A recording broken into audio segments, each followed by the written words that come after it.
So first of all, in the beginning of the day, we started off with my colleague Stefan about pinpointing a little bit the main shifts, the main changes, and the main drivers in today's age. And we said that, of course, COVID is one of the main factors. We also looked at that there is a more and more drastic shift from match day to an all week long engagement with the supporters.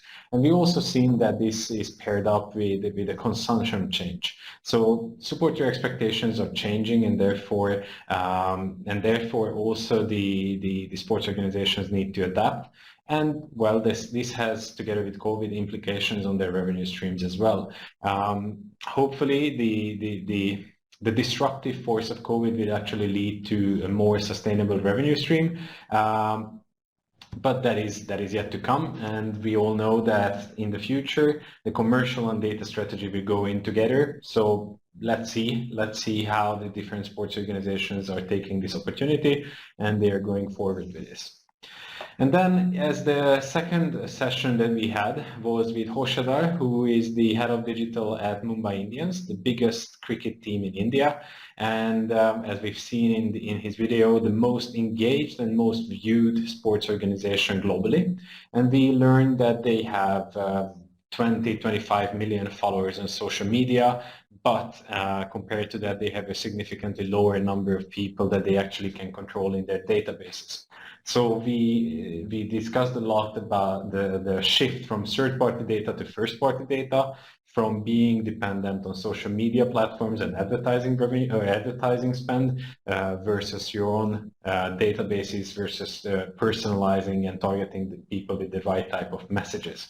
And of course, the ways that we discussed that this gap between social media followers and real databases can be narrowed is, first of all, by building the awareness.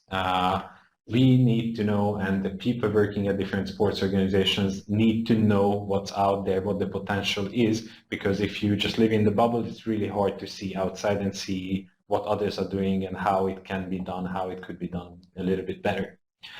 Then we also had a discussion with Joeri from PSV, and that is actually a really good example, both because PSV is quite I would say one of the leaders in data strategy, in engaging on a personalized level with their supporters, but also it's a good experience and a good example because they are actually reopening the stadium already now. So they will have 4,000 supporters already this weekend.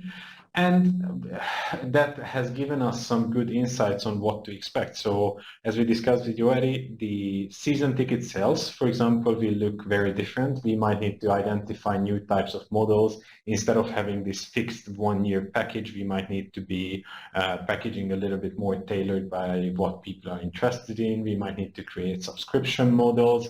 And also we see that now with the opening of the stadium, well, maybe some of the generations, especially the older ones, might be far from coming back, and previously they have been the core of the season ticket holders. Then it was our head of product from Data Talks showing you a little bit about our platform, the customer data platform. He went into details about the analytics capabilities, how to collect data, and also how to look for individuals, how to build your segments based on transactional and behavioral data, and also discussing how you can act on your data so you actually prove the returns internally.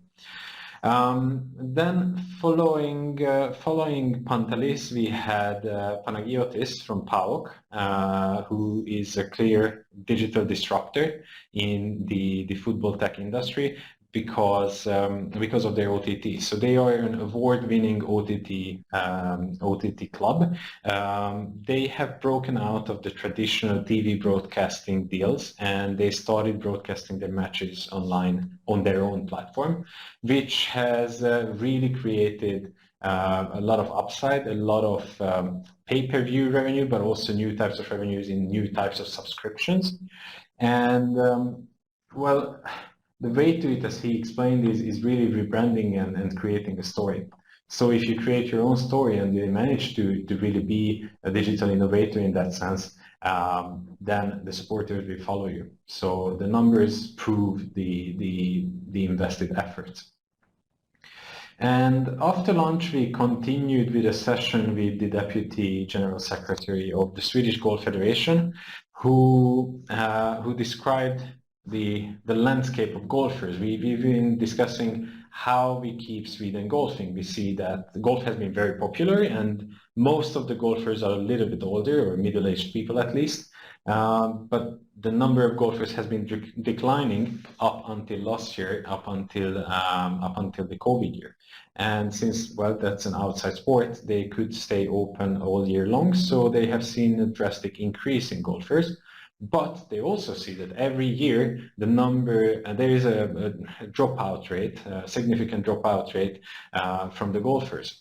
So the keeping Sweden golfing is very significant from the point of view that we need to be at the right touch point. We need to have the right communication at the right time. Whenever people are signing up for a membership, we need to send them a welcome message. Whenever people are booking a time to play golf, we need to send them a booking confirmation. Whenever they are changing, we need to give them the right information. And this, with the size that the Golf Federation is having, means basically millions and millions of emails and millions of communication monthly. Well, in order to do this, especially that they are covering 450 golf clubs, they really need to have a central data strategy and central data infrastructure.